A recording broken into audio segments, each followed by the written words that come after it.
Good afternoon, good evening, good night, good morning. Depends on what time you're listening to the podcast. Welcome to another episode of People Watching. I'm your host, Garrett J. Lawrence. And again, not a super busy week, but plenty of fun things to talk about. Spotify Wrapped dropped today, so I've had a lot of fun going through that and seeing what my friends are posting, what you guys are posting, what the Twitter reactions are. There's some new features as opposed to last year.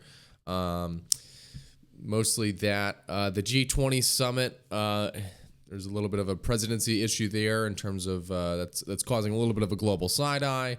Immigration operations are heightening a little bit. There's controversial military strikes overseas.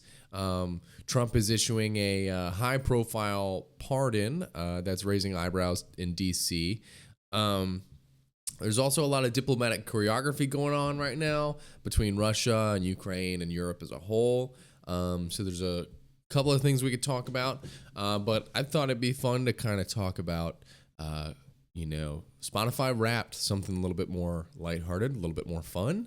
The past couple of years now, so a little bit of explaining. If you don't know what Spotify Wrapped is, it basically at the end, in around December, November, December every year.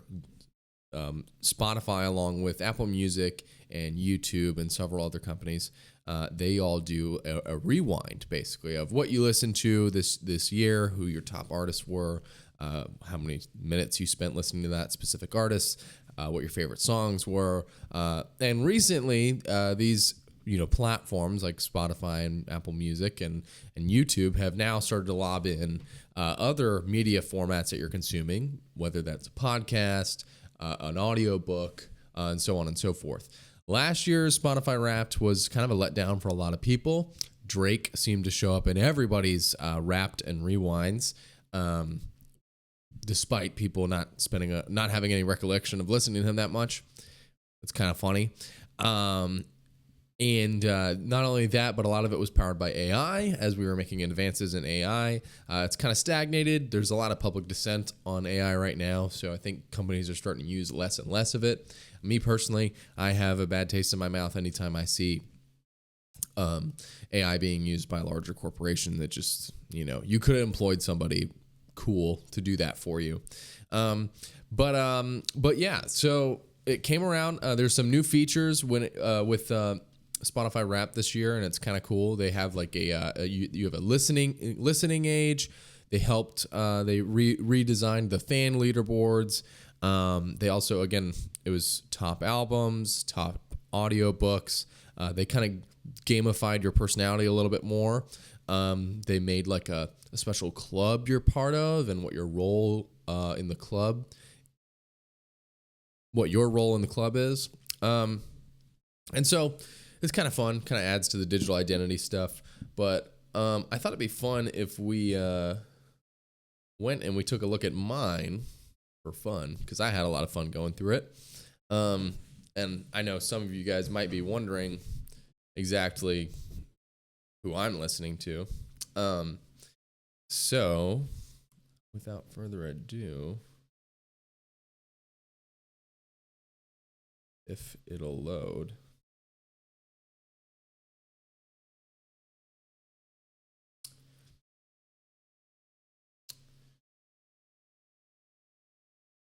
But either way, Wrapped has kind of become the MRI scan of music taste. It's kind of fun. Can get competitive. They also rolled out a new feature where you can do like a Spotify Wrapped like party, where you all look at each other's leaderboards, which that's super cool. It's super fun. But let me take a look here.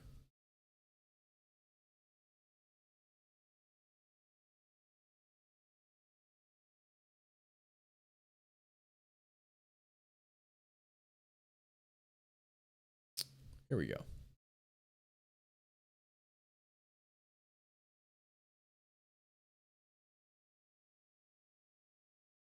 So my top songs, this also involves my top albums.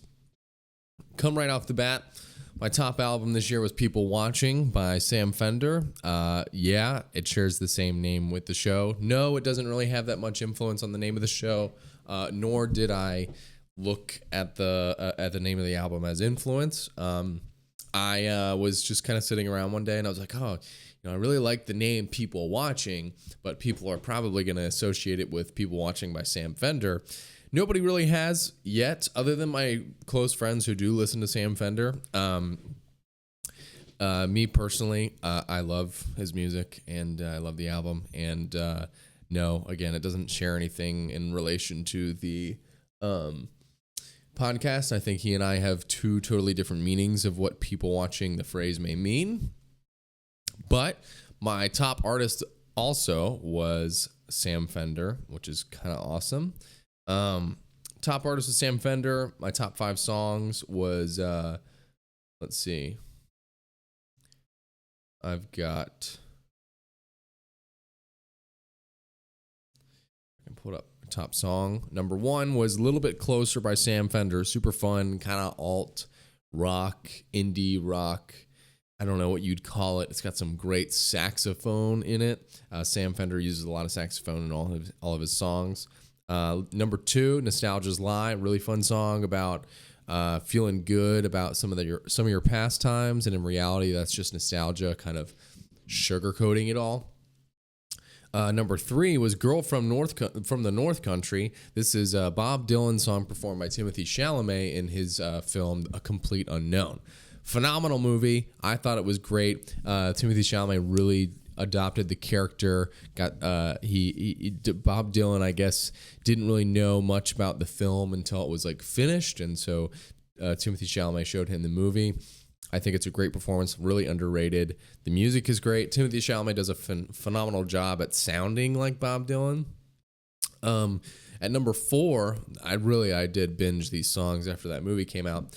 Number 4 is It Ain't Me, Babe, also a Bob Dylan song, and a Joan Baez song. And this version, again, is performed by Timothée Chalamet as Bob Dylan. And number 5, we're going to go through my top 10 here. Excuse me.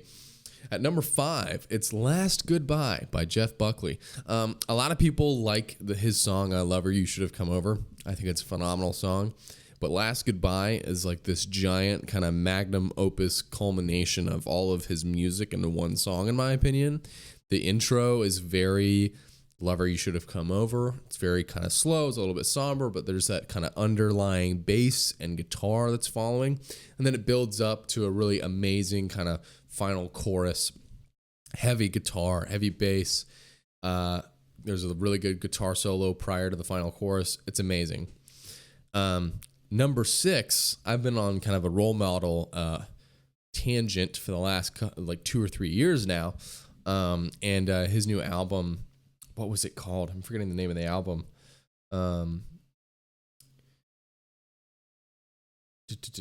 Kansas Anymore. That's what it was.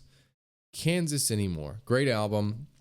But his song Look at That Woman from Kansas Anymore, his new album, it's on repeat. I believe I played it like 32 times this year is what the count was. Super fun, out of the ordinary song. Doesn't sound a whole lot like everything else that's out there right now. This chair is bothering me. There we go. And then we start getting into the lower top 10, and we've got some of our weirder songs, but Jazz Suite Number 2 by Dmitri Shostakovich. So it's like a Russian jazz like waltz. I listen to it pretty frequently on my drives. I try to start my morning off with either a little bit of worship or a little bit of like jazz, piano. I grew up when I was learning how to drive with my dad. We were able to play music in the car I was learning to drive. It was an old 2007 Toyota Tacoma. I wish I had the car. I don't have it anymore. But I was too scared to ever play my own music in the car with my dad when I was learning. So we just turned the radio on, and it was oftentimes like a jazz. Excuse me. It was oftentimes like a jazz station or something of the like. And so, a lot of that music sits pretty well with me, and it's pretty calming and keeps your mind pretty clear in the morning. It's also something I study to pretty frequently. But and then at number 8 is Great I Am by Liberty Worship Collective and Judd Harris. Really good worship song. Really, it's a song that really makes you realize how large God is. And it's honestly something super comforting to me. As someone, like, I've dealt with, anxiety. I've had anxiety attacks before. And the thing that has comforted me the most is, well, practicing having the mind of Christ. Having negative thoughts or, anxious thoughts or fearful thoughts, none of that is from God. None of that is what God wants you to experience or what he wants you to think about. And so having a mind of Christ is just, it's finding Christ in the center of all those things. And then kind of using him as your tie down point, no matter what's happening around you. And so Great I Am is kind of like one of those songs that reminds you that he is so much bigger than everything around you, so much larger, so much more powerful. But also at the same time, he exists on this level that is relatable for us, and like he's tangible and he's there for you always at every direction you turn. So I'm glad that made it into my top 10. Number 9 is another Sam Fender song. So that's 3 Sam Fender songs in the top 10, and also 3 Timothy Chalamet songs, because this next one after Sam Fender is another Bob Dylan song. But it's Chin Up by Sam Fender at number 9. Really good song. It just kind of fires me up. That's all I can really say about it. And then at number 10, The Times They Are A-Changing by Timothy Chalamet. Great song. Great rendition, excuse me for yawning, great rendition or redo of Bob Dylan's The Times They Are A-Changing. There's just something about Timothy Chalamet's execution of the song. It's really good. Fires me up, especially because this movie came out in a time during my life where it did feel like the times were changing. It came out off of the heels of Trump's inauguration, Trump's election, and then eventually his inauguration followed quickly after the release of this movie. And I don't know. I haven't gotten everything I want out of the Trump presidency, and the alternative was nuclear stupidity. If Kamala had won, we would have been way worse off than I think we are now, even though we're still coming back. There's a lot of good things to the Trump admin. A lot of good has happened. There are places where gas prices, like in Colorado, have gone from $4.10 to $1.98. That's a real tangible change that has happened. Regardless of all the deportations that we still want to happen, there have been, what is it? Like, we're in the millions now. It's like 2.3 million deportations so far. That's good. I want it to be 30 million, but we'll get there later. So, listening to The Times They Are Changing was just kind of like this song.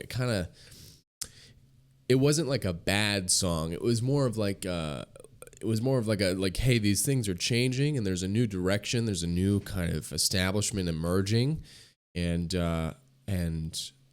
we all should be part of it. And so it sat really well with me, and it kind of fired me up. And it was like, hey, if you don't change along with the times, you're going to get left behind. No pun intended. Not pun, but no, didn't mean to make those things rhyme. But that was my Spotify Wrapped. I think I spent 37,000 minutes listening. It's not too bad. I have a friend who got like 28,000. I also have a friend who had 107,000. I don't know how you have the time for that. It's like a total of like 70 days straight, something like that out of the year. I think 37,000 minutes is like 25 or 30 days. But not only did we get a nice little, collection of the usual collection of like what were your top songs, but we also had your age. What was your listening age based off of what you basically what you had listened to throughout the year and what genres it was part of. And so, but fixing my mouse here. Anyway, so my listening age was 72 because I listened to mostly 60s music. And I mean, you can think like Bob Dylan, and I listened to a lot of Fleetwood Mac, and also a lot of, a lot of Pink Floyd. My top 5 albums were kind of cool though. I don't know if I'll be able to pull them up, but my top 5 albums were: number 1 this year was obviously People Watching by Sam Fender. Number 2 was A Fire of a Thousand Years by Liberty Worship Collective. And number 3 was OK Computer by Radiohead. Number 4 was In Rainbows by Radiohead. I listened to a lot of Radiohead. They somehow didn't make the top 10 of my songs. I think Let Down should have. But again, I love me some Sam Fender. And then on top of that, number 5 was, again, it was like another jazz classical album. But when all this is happening, we now have kind of the rankings this year. So Bad Bunny beat Taylor Swift out as the most streamed global artist. It's always fun. It'll be, I think probably I give it 2 months before she's number 1 again. Not saying she's good, but she just has a very competitive cult following, very toxic and competitive cult following, and they will find a way to get her to number 1, because she doesn't have anywhere near as many record sales as Michael Jackson has had, and he's been dead for almost 20 years. But she's got a cult following, and I think it's really hilarious that she still can't beat Michael Jackson out, or a lot of artists really. Even if she releases 5 different versions of the same album, sometimes even 8 or 9 different versions of the same album, somehow she still can't beat Michael Jackson in record sales. Which, let's talk about Michael Jackson for a second. Greatest of all time, charted in the top 10 on the Billboard, and in the 1970s, the 1980s, the 1990s, the 2000s, the 2010s, and now the 2020s. And he's the only artist to ever do that. And like the 2010s and 2020s, like he wasn't even alive for that. So it's pretty incredible. Nobody else will be able to do it. They've got a great biopic of him coming out soon, played by his nephew, Jafar Jackson. Should be really good. He's been prepping for the movie since, I think, January 2023. So they've spent, almost 3 years on the film before it comes out, which is kind of awesome. Not only that, when it comes to movies on the docket, we've got Avatar, Fire and Ash coming out. I believe it's next week, maybe, which is really awesome. I'm really excited for that movie. We also have like a plethora of trailers playing before it. The Avengers Doomsday trailer is going to play before Avatar, as well as, I believe, Spider-Man Brand New Day's trailer is going to play. And but there's kind of mixed reports on that. And then one more. The Odyssey. That's what it is. The Odyssey from Christopher Nolan. Christopher Nolan's next film, The Odyssey, starring Matt Damon and Zendaya and Tom Holland and Scarlett Johansson and Uma Thurman and Angelina Jolie. Who else? Oh my gosh. Cillian Murphy. So many people.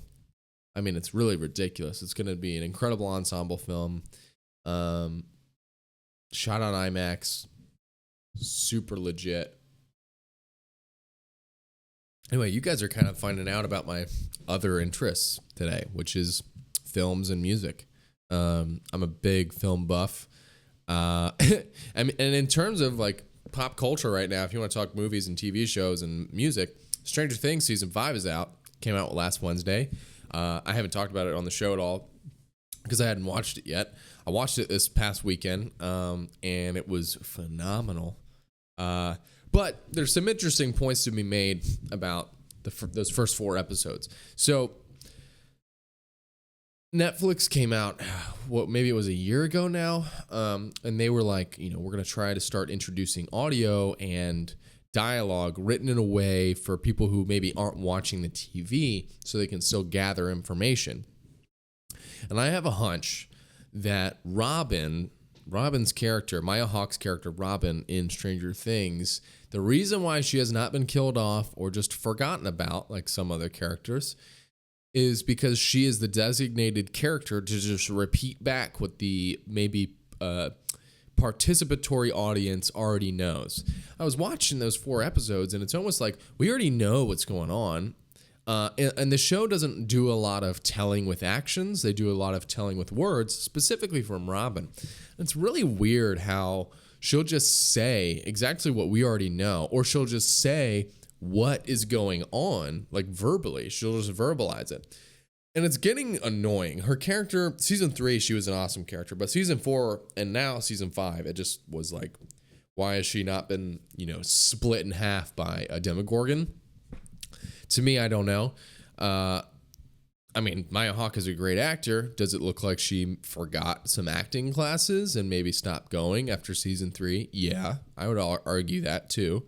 It's just maybe she's just playing the character that way, or maybe the character has been kind of utilized as a way to shoehorn really easy to understand dialogue, and that's why she's repeating back this information. That's why she's necessary to the story. But we're watching the show with some of my friends and my girlfriend, and it just feels weird and manufactured that she's there and out of place when she speaks. And so my theory is that she's there to give the audience that is on their phone or not paying attention an idea of what's going on in the story.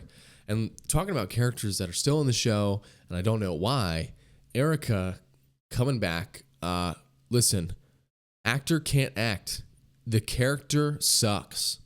It was funny in season 3. Again, don't know why she's still here. Jonathan Byers, why is he still in the show? He's Will's brother. Okay, kill him off. He's done nothing since season 2. He's done nothing. Steve Harrington, he should have been logistically, these people should have been killed off. And so you've got all these characters. You have a bunch of story bloat is what it is. The show originally was supposed to end after season 3, apparently, right? Correct me if I'm wrong. And so they kind of obviously had loose ends still in season 3, but they kind of wrapped it up and put a nice little bow on it. And that's why when season 4 and season 5 get greenlit, season 4 rolls around, and if you were to watch the finale of season 3 and go right into the pilot of season 4, you would feel like you're watching 2 different shows. A completely new character and theme gets introduced. It's way more horror and like poltergeist-esque. And you have Vecna and this weird clock thing that appears to people, and he invades people's minds and creates these false realities and stuff. This is completely a departure from seasons 1 through 3. Basically, it's completely new material. Vecna's kind of shoehorned as a villain. I really think they just wanted to keep the show going, and they needed a new, villain. And of course, they went with the trope. The Duffer Brothers are good writers, but what's bad writing is shoehorning in a villain and then pulling the whole, I've been pulling the strings the whole time. I've been pulling the string. Will Byers, you are mine. We're going to do beautiful things together. And Vecna's saying this as he sexually assaults, a 12-year-old boy. That was a little, I'm coming on there a little strong there, but it is a little bit weird. But the thing is, all right, we'll get into that later. But the show is kind of done at season 3, and then they're like, oh, we're going to do 2 more seasons. And that's phenomenal. I love the show. I'm going to watch it to the end. I don't care how it ends. I'm going to watch it till it ends. Stranger Things, a good friend of mine said Stranger Things is our show. And when he says our show, he's referring to like Gen Z and a lot of the younger kids who were in like middle school when the first season came out. And now we're like in high school, like not in high school, sorry. Now most of us are in college. Like, you know what I mean? Like it came out, what was it? I was 10 when it came out or so, 10 or 11. I'm 20 years old in college, and it's finally wrapping up. Like I grew up with these characters, and I'm also like about the same age as a lot of the actors, and so we kind of developed this attachment to it. It's really the Game of Thrones, or you could say Breaking Bad of my generation, our generation. But season 3, they're supposed to wrap up. They shoehorn in a new villain for season 4 and 5. And so when they do that, they now have created a new story, a new villain, a bunch of these other attachments to it. Now you got like the military is involved again, and they operate outside of like Hawkins' lab, and but they're like not like they're like a weird adjunct to the government. You're doing all this stuff and you're adding this new story, but never tying up the stories of the original show. And so now you have a bunch of story bloat is what we'll call it. You got a bunch of bloat. You got a bunch of characters. You got 20 characters or so that are important, or you've made them important, even if the audience disagrees with that or not, or if the story itself disagrees with that. You've made them important. You need to give them all screen time. And then you don't kill anybody off. And then some people are like, oh, but Bob, but Billy. I get it. But again, it's like one person per season. It was Barb in season 1, Bob in season 2, Billy in season 3. Who in season 4? I mean, some of the new people they introduced, like Chrissy and Fred was the other guy. And then Max is still a character. She should have died. Max should have just died. But now she's been shoehorned into the show. She's in a coma or whatever, and I won't spoil the show. But she's still in the show, and she apparently is playing a prominent role. But it's, again, she's kind of returned as a character to just explain things that we already know. Ultimately, I think she's going to be used to give a little bit of backstory on Vecna and Henry Creel and what's going on there. What I hope they don't do is I hope they don't do the villain turned good type of deal. I really hope that Vecna, it doesn't turn out that Henry Creel has just like been possessed by the Mind Flayer and he's using his powers or something like that. You know what I mean? Like, I'd be really sad because I think just making an evil character, a character who's just inherently evil, I think that's great. Just leave it alone. He doesn't need to be redeemed. But you've got all this bloat and you got all these characters now you got to take care of, and you got to somehow wrap up the show. And you really feel that in season 5. And so I'm really curious to see how they're going to wrap it up. I think it'll be good either way, or it could be bad. Netflix is known for screwing up the endings of TV shows, so wouldn't be the first time. But yeah, Stranger Things. And the other thing, too, is like Stranger Things Season 5 is kind of the last TV event. The last TV event, like people are tuning in and coming in to check in on the show. And it's like the one show that everybody kind of unites over. There's been other shows that should have a huge following like this. Like that Lord of the Rings show that Amazon came out with. It looks good. The story's not good, but it could have had a giant cult following like this. There's House of the Dragon, a follow-up to, or a prequel to Game of Thrones. And now it's good, and when it's out, people are watching it, but then as soon as it's over, it kind of gets put back in the closet. Stranger Things is something people look forward to every year. And it's kind of a big deal that we won't be able to look forward to it after this point. And so, and it's really not because of the actors. It's not the actors. And this goes to a greater theme about, where are the actual, movie stars? Do we even have movie stars anymore? And so nobody, like the actors are in other stuff. Finn Wolfhard doesn't act in anything. Sadie Sink is in a few things. Millie Bobby Brown did a bunch of things and they all flopped. They all did terrible because then everybody figured out that, she's actually not that good of an actor, and she wants to appreciate good films, but then she goes and chooses really crappy ones. And so her career outside of Stranger Things has been nothing but dull. David Harbour is a superhero now. He's the Red Guardian, so he's got a future with Marvel, but I mean, that's kind of all I've seen him in. Joe Keery is a music artist now, so I mean, you can kiss his movie career goodbye. And the movies that he has starred in have been kind of I think there are some characters in other IPs, though, he could do a great job at playing. Who else? Natalie Dyer. What has she been in? She's kind of like a fashion icon, I guess. Gaten Matarazzo. What's he in? The guy who plays Lucas. I'm forgetting him. Oh, man, I'm forgetting the black guy's name. That's racist of me. I should probably not do that. I need to remember his name. But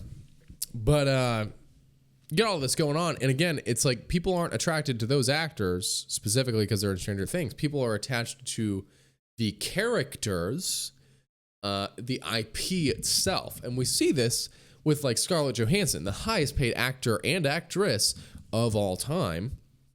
She was in Jurassic World this year. It's a good IP. It made money, but it was, in retrospect to what it cost and what other Jurassic Park and Jurassic World movies have done before, it kind of flopped. And she was in an indie movie last year that did good for its category of films, but again, not as good as other Scarlett Johansson films. So it's people aren't going to see Scarlett Johansson anymore. But if you put Iron Man in a movie or you put Captain America, it doesn't matter the actor, people go see the movie. Spider-Man, for example. I don't think Tom Holland is a movie star. He's Peter Parker to everybody, you know? He's done other movies, but they haven't been good. Cherry was good. I'll give him that. Cherry was a good movie. That other TV show he did was good. He's got a few things that are good. But Spider-Man Brand New Day is coming out, and that's what people are rallying around. Excuse me. They're rallying around it because it's a Marvel movie, right? Fantastic Four. Still, kind of an IP. Didn't do as well as maybe a lot of people thought it would, but, I don't know. Glenn Powell, maybe you could kind of register him as like one of the few movie stars we have. But like many people have said before, Tom Cruise wasn't built in a day. He's still got only like 10 or 12 movies underneath his belt. They're all doing really well. The movies that he's in are doing well. Running Man was great reviews, did okay at the box office, didn't cost a whole lot of money to make. I really think Tom Cruise and Brad Pitt and maybe Matt Damon are like the last movie stars, but they were movie stars before now. You know what I mean? So like they kind of have an upper hand there. You put Tom Cruise in anything, it's going to do well. You put Brad Pitt in anything, think F1, it's going to do well. Bullet Train was underrated. Not that many people went and saw it, but it's a phenomenal movie. Go watch Bullet Train, man. Bullet Train's a great movie. It's got Aaron Taylor Johnson, Brad Pitt, who else? Joe something, the girl from The Kissing Booth, and then they've got, what's his name, who plays the brother as to Aaron Taylor Johnson. I'm forgetting the name. Anyway, great, phenomenal movie. It's got Bad Bunny. There you go. It's got Bad Bunny. Good movie. Yeah. And then, Glenn Powell, he's got Twisters, he's got The Running Man, he's got Anyone But You. He's working on it. He's got another movie coming out called How to Make a Killing. It's basically like he goes and he's got to kill the remaining members of his family so he can inherit like $1 billion or something. Super fun. It's super fun to see like a movie where it's like kind of original. It's based off of a script or a book from somebody, but it's like, it's a fun idea. It's like rather than like you inherit all the money and then your family's trying to kill you, it's like, no, I'm the delinquent. I'm going to go kill my family so I can go inherit all that money. It's crazy, but it looks fun. And so, I don't know. We'll see what happens. So, we've got the G20 summit and the G20 presidency. We're going to totally shift tones here into politics, but there's just a couple things in the news cycle right now. But the United States officially took over the G20 presidency for the next year. Is it a big deal? Yes, because the priorities are economic growth through regulatory reform, developing energy supply, and boosting tech innovation. Even though, in my opinion, I think the AI bubble has kind of reached its max. I think it could pop. It either pops or it doesn't, and it just keeps going. But I think we've plateaued with innovation when it comes to AI. And now that, the big thing here, though, with the G20 summit is what exactly stirred the pot? Why are we even talking about this? Well, South Africa was excluded from the next 2026 summit. I believe that comes after President Trump pressured the people from South Africa representing South Africa at the G20 summit into acknowledging the mass genocide of whites and white Christian people in South Africa. And not only that, but Christians in general in South Africa have been persecuted, and there was no acknowledgement. And so the United States was like, okay, you're not welcome, which I'm sorry, that's a power move. That is a good move. That's a power move. I don't really care what anybody wants to say outside of that. If you disagree with that, or you think it's not fair that they're not part of it, maybe write them a letter saying, hey, you need to acknowledge and do something about the mass genocide of white Christians and Christians in general overseas.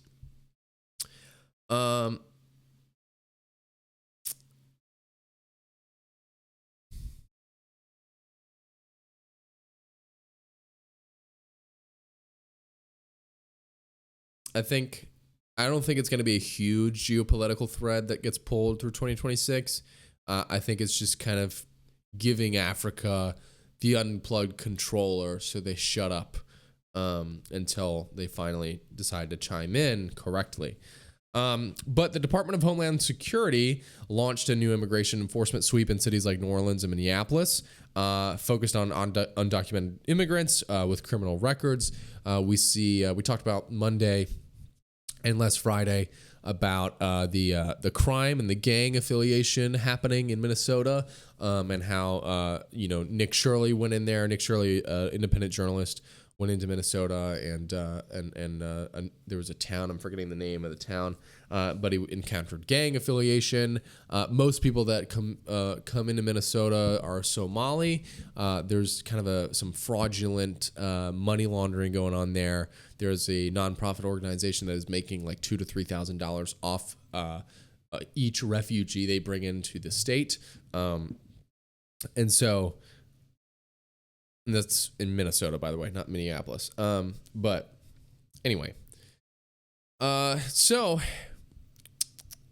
this rhetoric, though, has obviously received a bunch of backlash, specifically in Minnesota, but we already talked to that. But then we've got a maritime situation here. The U.S. made a military strike on a suspected drug-running boat, the second strike of this kind. And I believe it was Pete Hegseth came out and said that he wishes that we killed everybody on the boat. That's a little extreme. But they were probably all criminals. They're all running a drug boat. They were all going to harm people one way or another. It sounds a little like Minority Report here, where we're trying to take out crime before it can happen. But I think this was pretty legit. Kind of fires me up, But these things are going to keep happening, and that's what I'm excited about. So we're going to keep crushing them. But then a little bit of that diplomacy that I mentioned at the beginning between the U.S. and Russia and Ukraine. But European partners are raising alarms over the U.S. And Russia conversations that they fear might pressure Ukraine into making concessions, possibly territorial or military capability concessions. Again, Ukraine doesn't want to be cornered, but you are a money laundering country. Okay, you are a shell. You are a front for a greater agenda, and I'm tired of people pretending that that's not the case. The Hunter Biden laptop story, think about that. Think about how he was sent over there to do bidding basically on behalf of Joe Biden. It's a bunch of money laundering.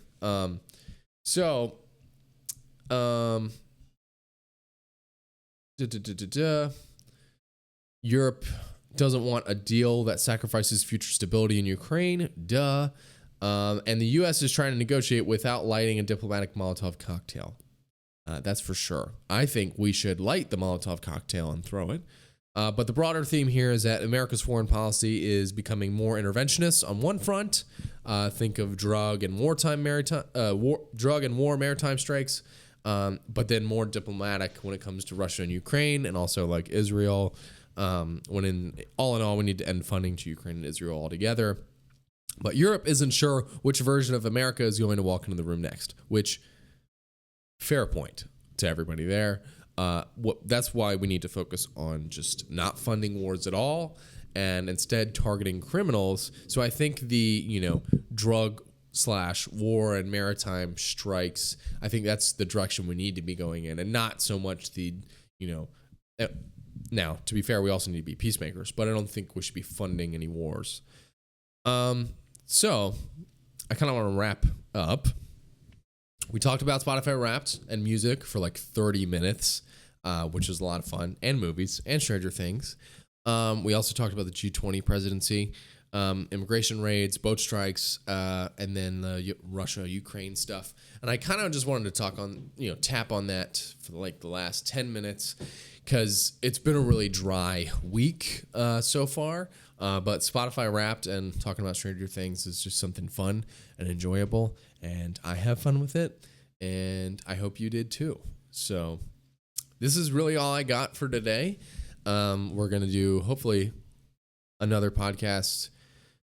Should be able to do one Monday next week. And on top of that, probably another show Wednesday. We're as things are lightening up with work and school for me, I'm going to try to squeeze in more times for the show to talk about the show or come on the show. I also would really like to start live streaming this show and doing it live, if that's possible, if I can rig it that way. So if you want to see me play Minecraft and play Fortnite, or maybe study, or maybe yap with you guys for an hour or two, I would really like to do that. And if you would like to do it, let me know. We'll work it out. But that's about all I got. Really weird episode today, but I enjoyed it either way. So, Godspeed. Read the Bible. Find God. And this Christmas, instead of saying Merry Christmas, say joy to the world, for the one true God has been born. Jesus Christ himself, God in flesh. My notifications are going crazy. Anyway, Godspeed. Have a good rest of your week, and I will see you guys on the flip side. Make sure to my college friends, put in that hard work this week. Finish strong, finish hard, finish brave, and I will see you guys on the flip side. Godspeed. Have fun with your finals. Bye.